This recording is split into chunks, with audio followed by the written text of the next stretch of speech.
Welcome to the XY Advisor podcast. To join a global community of financial advisors sharing and learning with one another to drive the positive evolution of financial advice, head to xyadvisor.com.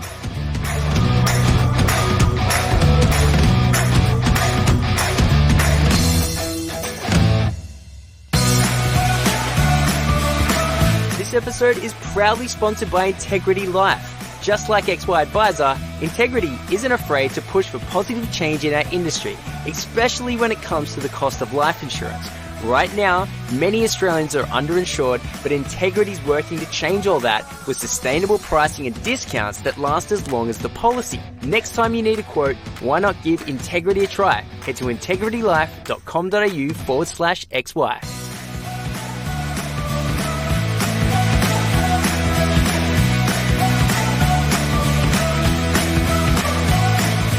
G'day, how's it going? What do you know? Strike the Light. Clayton here, chatting with Francois all the way over in South Africa, mate. Thank you so much for coming on. And what a pleasure. I've been waiting for a long time.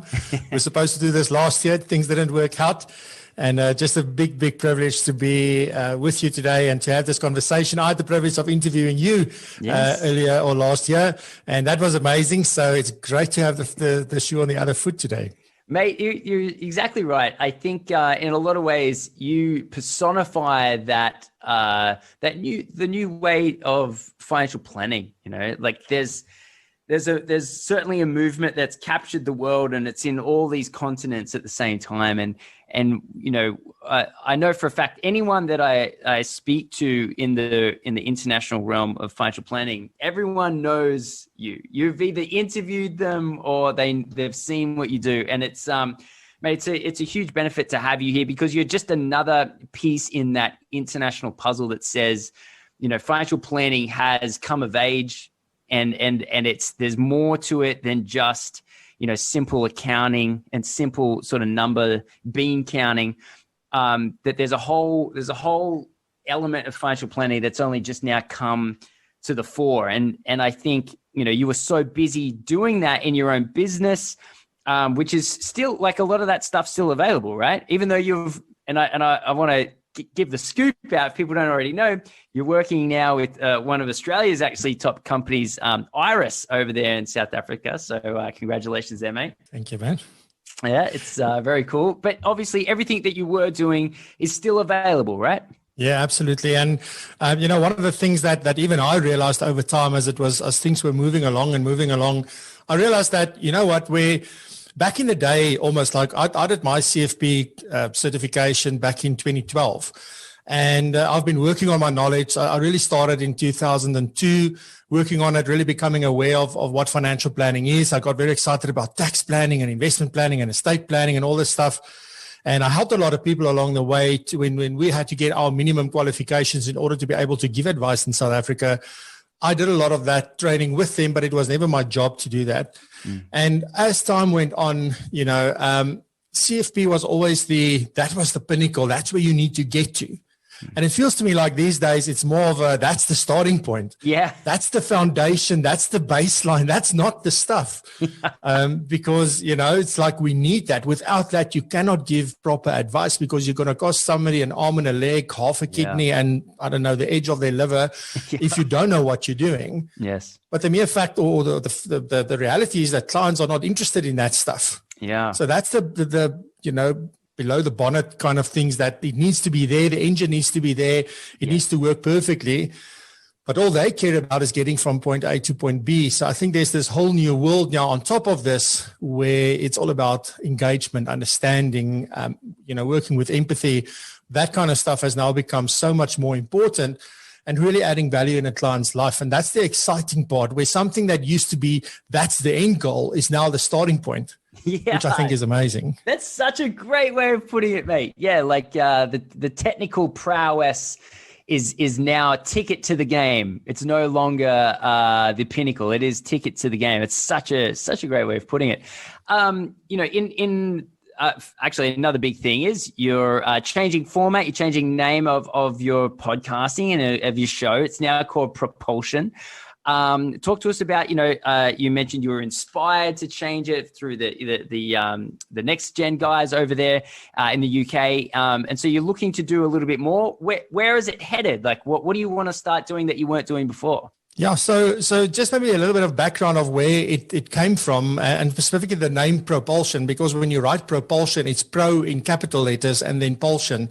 And it really, I thought, that says more than, obviously the word propulsion is amazing because it means to drive or push forward. If you go look at what Google says that means, I hope they're right, but it means to drive and push forward. And it's for me about, if you have ambition and you have drive and you're never happy with where you are, and it doesn't matter what comes your way, you just want to push forward and push through and just grow and grow and grow.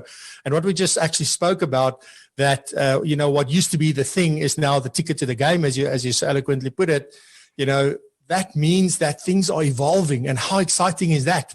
And unfortunately, some people are still stuck, and they will stay stuck for a long time because they haven't gotten the message yet, or they don't think that in their lifetime possibly. But that's where propulsion came from. So when I started the actual podcast, the audio version, so just like we're doing now, that was back in 2019, and I was looking for a name, and that's actually was the name of the podcast. So my business was called Francois du Toit Consulting and Technology. Had nothing to do with propulsion. But over time, people started linking what I do to the podcast and to propulsion. And when they thought about it, they were always referring back to propulsion. And I thought, that thing is starting to build a bit of a brand. And as time goes on, and because I'm now with Iress and that, I want to move away from my personal name and leave propulsion to be. And, we've already last year rebranded the website. We did a total rebrand of propulsion. So already the business was going to start trading and is trading as propulsion, learning and technology. So we still kept the learning and technology.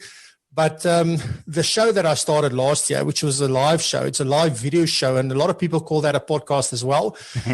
I guess it could be. I view it as a show because there's video production and there's live stuff and there's a whole host of equipment here that I don't normally use when we do podcasting. But that's why, and that was just called Virtual Coffee with Francois. And that was born out of a necessity for me to stay sane when South Africa went into lockdown. I can't tell you how scared I was, not of getting sick or anything like that. It was like, was my business going to survive? Because everybody that I did business with could not do squat. They couldn't do anything. We weren't set up to do anything remotely. Very few people already were meeting virtually with clients. So I because the live thing was something I wanted to do, and I actually did a test back in, I think it was February, just to test it out. But man, can I tell you, the very first one I sat here, I was thinking it was just going to be a Q&A. Every day I'm going to be here live and just going to ask, or people will ask me questions, I will answer. And then it was crickets. There was one guy in that very first one. And I very quickly realized that, Francois, you need to come up with a topic or a theme. But that's how the show was born. And all I'm doing now, because I also get bored with things quite quickly, and I want things to evolve and get better and more punchy and more fun. And I've always tried to be I don't try to be funny. I always say, if you try to be funny, don't be. If you are funny, that's great. But that was one of the things that I just want to have fun when I do this. I want my guests to have fun. I don't want them to be stressed when they're on the show and that kind of stuff. So what I now decided to do is also to call it Propulsion Live.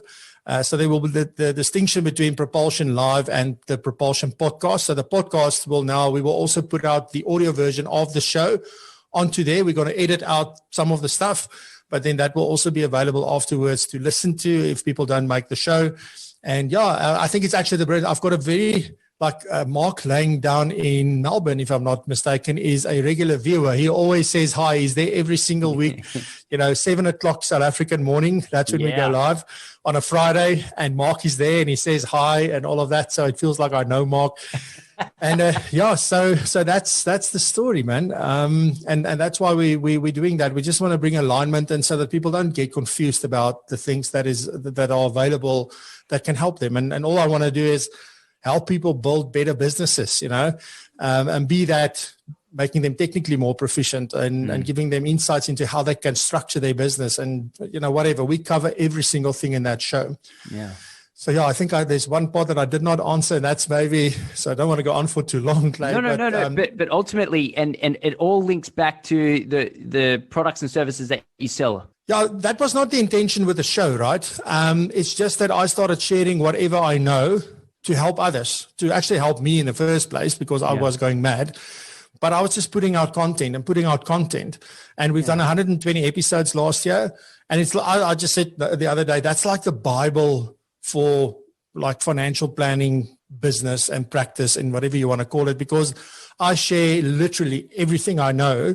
The one thing that we don't cover in the show, particularly, are technical stuff. So we don't talk about tax and estate planning and those kind of things. We talk about business and marketing and sales and relationship building and all that kind of stuff. So that's more the focus. And then I interview guests from around the world, a lot from South Africa, but also many people from around the world. And the nice thing about that is that we can talk about the same topic 100 times because everybody's got their own insights. Yeah. If I talk about something, I can only talk about it once, basically. So that's the amazing thing. Well, mate, actually on that, you mentioned it's like the Bible, and I know exactly what you mean.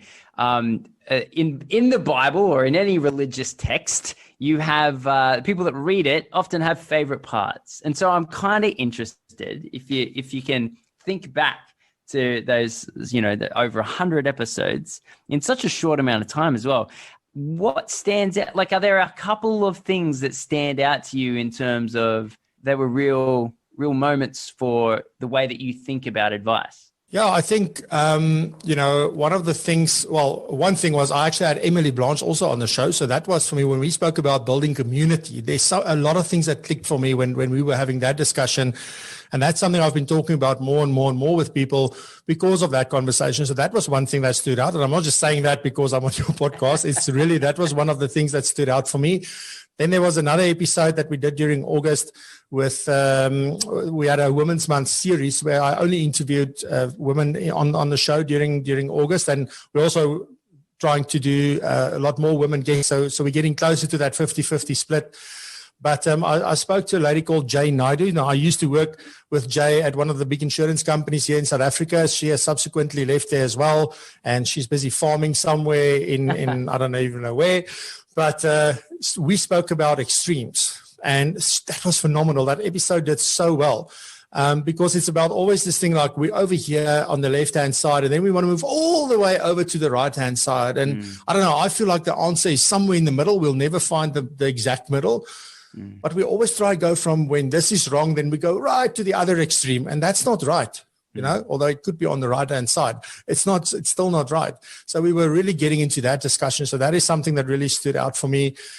The 50th episode, when we celebrated that, I had Ross Bernstein from the US on the show. And he is somebody that is into sports. So he's a journalist into sport, but he has written, I don't know how many books. And we were talking about, how do you build momentum? And that was right in the middle of lockdown, because when we started lockdown, that was day 50 of lockdown, because we did a daily show at that point. Wow. And that one definitely stood out. Kobus Klein always stands out. He shared very practical ways of how he gets his clients to become advocates for him. So that was a very powerful one. Brian Parsley, brilliant one as well. And then Sandra Forte was also, it was very practical, very, so people were very inspired by what it is that he had to say. And there's a whole host of, I'm going to keep you busy. If there were so many highlights, like everyone was special for me. Even the ones where I was talking, there's certain of those ones that just when I switch it off, when we end the live stream, I'll just go like, that was nice. I really enjoyed that. So there were a few of them as well. We actually got a best of playlist on the YouTube channel. So if you go search for Propulsion Learning, or you can even search for Virtual Coffee with Francois, it's still under that name, the actual playlist. But there's a top episodes of 2020. So if anybody wants to check that out, just go. You can go to propulsion.co.za/YouTube, and then it takes you straight to the channel, and there you will see the playlist there. But too many to mention, mate. No. And one of the cool things, like content creation, is one of those things where there's obviously an inherent hurdle because the feeling is, I don't particularly want to put something out that represents me if it's not really good. And especially as a professional, as a financial planning professional, I would say that that's amplified because first and foremost, you are a professional. You're a professional service. And second of all, you don't want to be seen to be making mistakes in front of your other peers and also your existing clients and, of course, potential clients. And I understand all of the hurdles. One of the things that really blew me away with how quickly things ramped up for you in terms of your content creation was how well versed you were with the tech. I mean, I'm looking at you, even though this is probably going to be only audio, but you've got your studio set up with your awesome posters and the lights and then the mics and the cans and everything. And in your mind, was there a hurdle at all, or were you sort of already set up for something like this? And then if you were set up, was there a time earlier on where it was difficult, and what did you do to overcome it? Yeah, absolutely. Like anything. So I've been dabbling with tech for a long time. I learned a lot. So what I've been doing is actually I've been creating content for a very long time, but more in the vein of writing articles, mainly published on my LinkedIn profile, blog, whatever. I would publish the same stuff on my website. And then, over time, somewhere, if I send it out by email, one or two of the editors here are on my emailing list. They subscribe to that. And then they would ask, can we publish this, or would you write something on this? So that's how that whole thing started. So I think what is important is maybe, it depends on what you like to do, right? If you're not a writer, don't force yourself. If you're very comfortable talking and speaking, just start off with a podcast, because that's where I also learned the most. So I think the articles helped me sort of maybe find my voice a little bit and help me to make things more concise when you do things. Although I must be honest with you, I don't script anything. All my shows, I've got bullet points of things that I want to cover so I don't forget. But nothing is scripted. So if I had to do that same episode tomorrow again, you're going to get something completely different from me, probably. Well, definitely. So I don't overthink things. But then when I started the podcast, that was a whole process, right? I got somebody to write me a press release, and I really wanted to do that properly. And there I learned a lot about, one, the tech, specifically on the audio side. And then secondly, the biggest thing that I learned was, how do I make it easy for myself while I'm busy interviewing somebody, so that the editing is not like something I used to do is, and you hear now, like when you speak, I don't and yes and acknowledge what you're saying, because I used to do that all the time. And if there's a little thing that I needed to take out, and then I'm in between saying stuff or it just, so you learn from listening to yourself, like, don't do that, because I think you can do a lot of courses and a lot of things, but unless you do it and you hear yourself and you see yourself, you don't realize what's going on. And it's such a exciting, I think, sort of journey to go through. So yeah, absolutely. I mean, still when it comes to video, it's still not perfect. The lighting, if you look at my very first episode, it looks like I am from Star Wars somewhere on the dark corner of the earth. It's been a challenge, the lights. Now it's a lot better, but still, I still battle sometimes. It's still not perfect. So yeah, it's one of those things.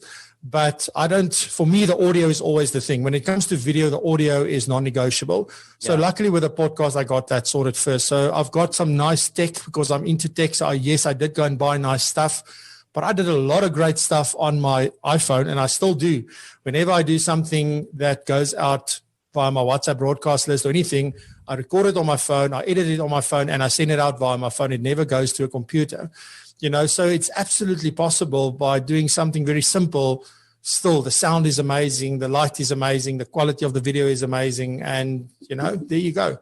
So it's about doing, man. It's definitely the only way to learn. Don't be afraid, and you don't always have to publish what you created. Definitely, yeah. That's another really good point. I think you summarized it super well with it, which was.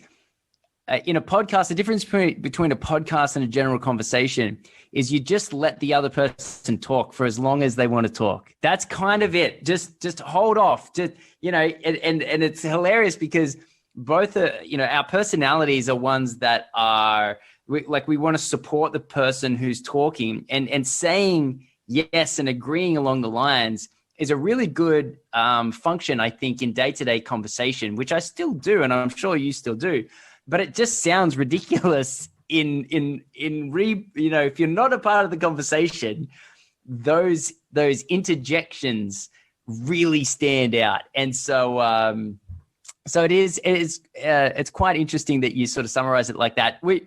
We've seen a bunch of podcasts get launched here in Australia and around the world by financial planners in the last 12 months. And it's always, I guess it's not so much that it's podcasting, it's just the fact that more advisors are standing up and saying, I'm happy to put content next to my name. I've very rarely seen it not work. And by those who do it regularly. Now, how do you do content regularly? Something else that you alluded to before, and it's something that I fully agree with, which is how on earth do you make it easy? And so you've got blogging. If you find blogging easy, then go do blogging. If you find video easy, go do video. If you find LinkedIn updates easy, then go do that. If you want to start a podcast, go do that. There has to be a simple way to execute on the strategy though, because day in, day out, your improvements over time will be, through the roof if you do something every day. And content is such a fantastic, it's such a fantastic way to get clients as well, because they automatically opt in or opt out to what you're doing. Another thing that I've seen work really well for advisors is non-scalable content as well. So by that, I mean, they do a lot of in-person presentations. So, groups of 10, 15, maybe 20, either organized by themselves or organized with other groups. But I think there's another part of it for an advisor as well, because the more you get used to putting forward your ideas, it does a couple of things. It really solidifies what it is that you consider your value prop.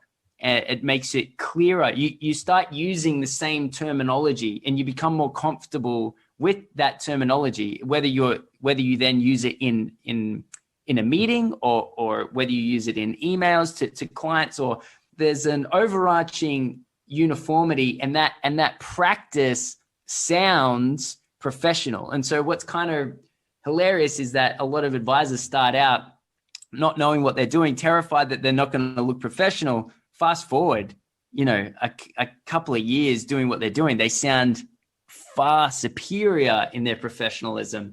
And so I'm always such a huge fan of any advisor that gets onto the content train, if you want to call it that.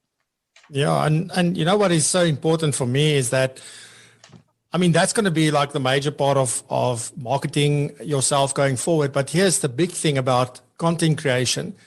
Very few people will hold themselves accountable to what they want to do or what they promise themselves to do unless they put it out to the world.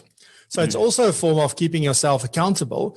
And one of the things that still gets to me a lot is that, I don't know if this, and I've seen this all over the world. I don't know if it's the same on your side of the world, but, often, when we are an advisor that have very strong views and very strong values and ethical sort of ways of working, and like we believe in something so strongly, and there comes out an article or there's some thing that says, oh, there's been this scam or there's been a founding against this advisor, or whatever that may be, the very reaction is like, yeah, that's why you need to stay away from it. And this is and we sort of want to point out the bad apples amongst the bunch. And I believe, if you really want to do it right, just focus on what you do. But tell the world what you do, how you do it, what makes you different. Just focus on yourself. That is really the message I want to get out there. Don't worry about the neighbor and the person next door. Don't view it like they tarnishing your name and your profession because if you look at what you do and the next person says, I'm also going to look at what I do and how I do it, the more of us do that, you start leading. And clients are not stupid. They can figure out for themselves, I don't want that, I want this. And then you will attract the right clients, and you don't worry about the other clients that still go and work with the wrong people because they thought that they don't want what you have to offer. So I think we should stop worrying about what others are doing or not doing and just be concerned with what we do And that's the nice thing about building a community, where now you get people who are moving in the same direction. You've got people who want to grow. You've got people who want to change the world. They want to change the way that the profession is viewed. And, they sort of start doing things in a similar vein. And the more that becomes a movement, the more the others will say, maybe there's a better way. Maybe I should reconsider what I'm doing. And that's what I see. So, and content plays such a vital role, and it can be short form content or long form content. Yes. So you can do, as you say, just a post on LinkedIn. The biggest thing about this, if the biggest lesson that I learned last year, two things: show up and be consistent. Those two things, then things just happen, and it happens quickly. My mind was blown to say, like, we're on day 50, we're on day 75. I've never created so much content in the last 6 years that I've been doing this ever, because I've never been consistent.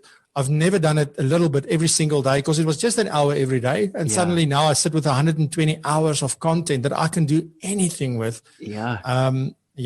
You said one of the impetus for starting this was, COVID, cracking down on the chances that people can spend face to face. Did you find that it was a cathartic, or was there a, how best to put it? Was there an emotional benefit? Was there a sense of being connected for you when you started this that you didn't anticipate? Or I guess another way to ask the question is, was there benefits beyond just the fact that it was, good for your brand, good for business? Like, did you find that you emotionally were rewarded from the work that you were doing?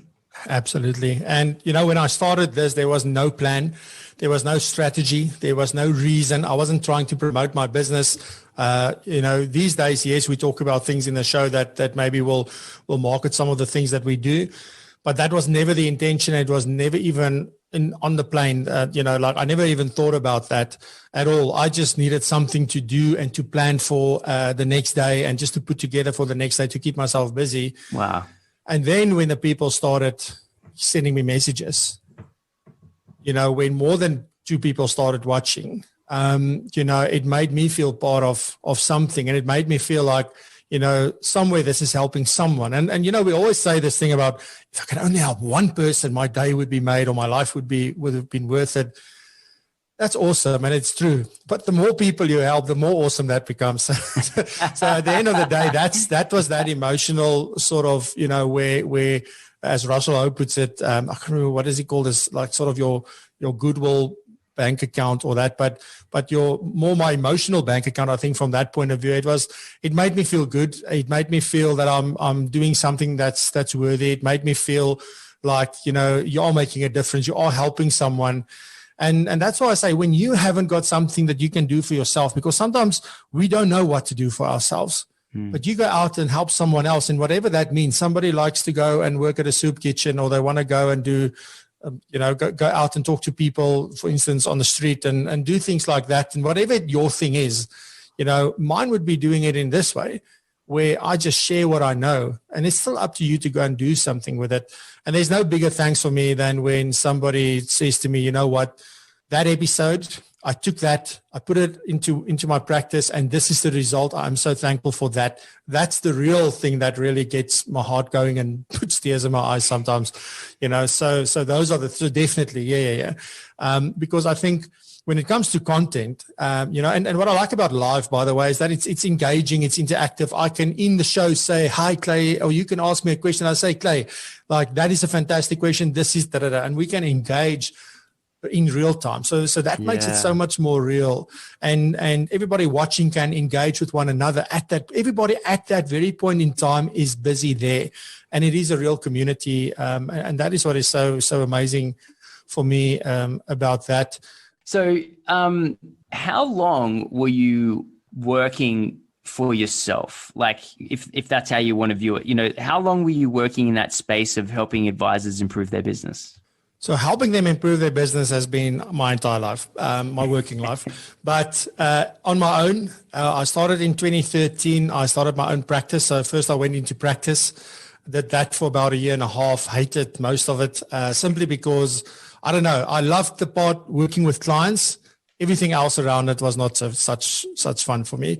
So then I sort of started going through a process to figure out why was I put on this earth? And then that's how I eventually, through a whole process and talking to a lot of people, something happened. And that's how I got into this whole training thing. But looking back, I've always done that my entire life, just never as a job or a career or being paid for it. It was just something I did. Mm-hmm. And I didn't know how I was going to monetize it, but I just started creating my own content, workshops, that kind of stuff, training material. And that's how I started. And then it was a lot of face-to-face training back then. Then in 2017, we started I created an online platform called Circulus Online, where we've put all our courses and everything on there. So it's self-paced. You go do it, get CPD for it, all of that kind of stuff. Obviously, there it was very much based. My very first priority was to get all the technical stuff on there. So that's what we did from end of 2017 until 2019. That was what I did, is I created a course on everything. So it's very South African based, obviously, because it's our tax and our rules and regulations and things. But then last year, or the year before, rather, in 2019, we started creating a lot of webinars. So I did a lot of webinars, which was a little bit replaced in 2020 by the show because of time and everything. But we're back with new webinars. So the webinars are more broad. So they are more like they apply to, it doesn't matter where in the world you are, as my show does, because that was the idea. We were not country specific. And that's another thing that came out of the show. I got to meet you. I got to meet Emily. I got to meet Adam and Dan and Kate. All these people like from all over the world that I connected with and started building relationships with, and we engage on a regular basis. So it wasn't just will you be on my show and then we never talk again and that kind of thing. And I mean, if you look at the guests that were on my show, I would never ever have met those guys and ladies unless this happened. So yes, all of that is available on the platform still, and there's some more stuff coming this year, more webinars coming, and so we also do refresher kind of things, but they are again very South African specific because it's very technical. But now bringing in more of the softer stuff, technology. We talk a lot about technology and how you can implement that into your business. What are the things you need to look out for? So I talk a lot about those because it's a passion of mine, and so that's mainly, what we do, and that is available. So Circulus, it's just learn.circulus.co.za is the website there. But the main thing is if you just go to propulsion.co.za, there are links to everything and it explains everything we do. And there will be now a page for the show as well by the 5th of February, because that was always a separate thing. It wasn't on there, but the podcast is on there. Everything is in that one place. So propulsion.co.za is where you will find to see more about what we do. That's awesome, man. And look, again, you're one of the most upbeat characters I've met last year. That's for sure. And an absolute bundle of energy. And it's amazing to have people like yourself, like financial advisors, advocates that are out there, again, sharing, just the best parts of what it means to provide good advice. And the way that I sort of summarize it in my mind is, financial planning is too important not to be done well.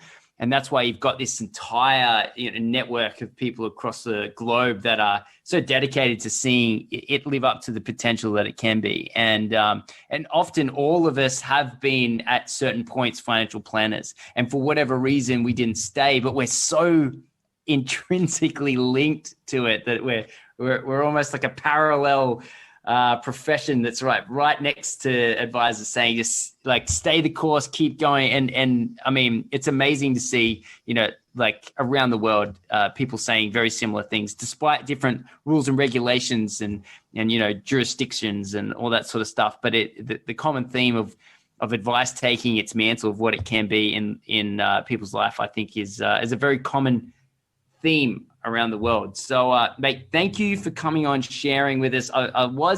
When we got to catch up last year, I wanted to actually come back at some point and get the chance to ask you, how you got here as well. So really appreciate you sort of spending time and giving us more context. It's a huge pleasure. And can I just say, I take so much inspiration from what you're doing at XY, the way that you run that community, the value that's there. I think we've spoken about it on the show a few times of there must be a good community of South Africans on there already. Yeah. I know we created a specific area for them, thanks to Louis. Louis van der Merwe is also doing fantastic work for the profession here, apart from the great work he does with his clients, and that whole business of theirs, Wealth Up. So yeah, it's just amazing. And I've been so privileged to be part of this and just to have a chance to come onto the podcast. This is only my third podcast interview ever. What? Where I was interviewed. Crazy. I'm usually the one asking the questions and driving the conversation. So that has been amazing. And just thanks for the friendship, man. It was something that has started to cultivate over last year. And again, thanks to COVID, there were good things coming out of this. So really, really grateful for that and for everything that you guys do. Trust me, I see you every morning, every day, everywhere I am. There's something. Emily makes sure of that. I'm pretty sure. It's been amazing. And hopefully we can see one another. My brother now lives down in Oz. So if I come and visit, which I will. That would be awesome. Then, So it will be great to meet in person. Definitely. And it's with a mask or without a mask, doesn't matter. Well, mate, that would be absolutely excellent. So again, thanks for coming on, man, and all the best, and hopefully chat soon. Awesome stuff. Have a good one. Thank you very much.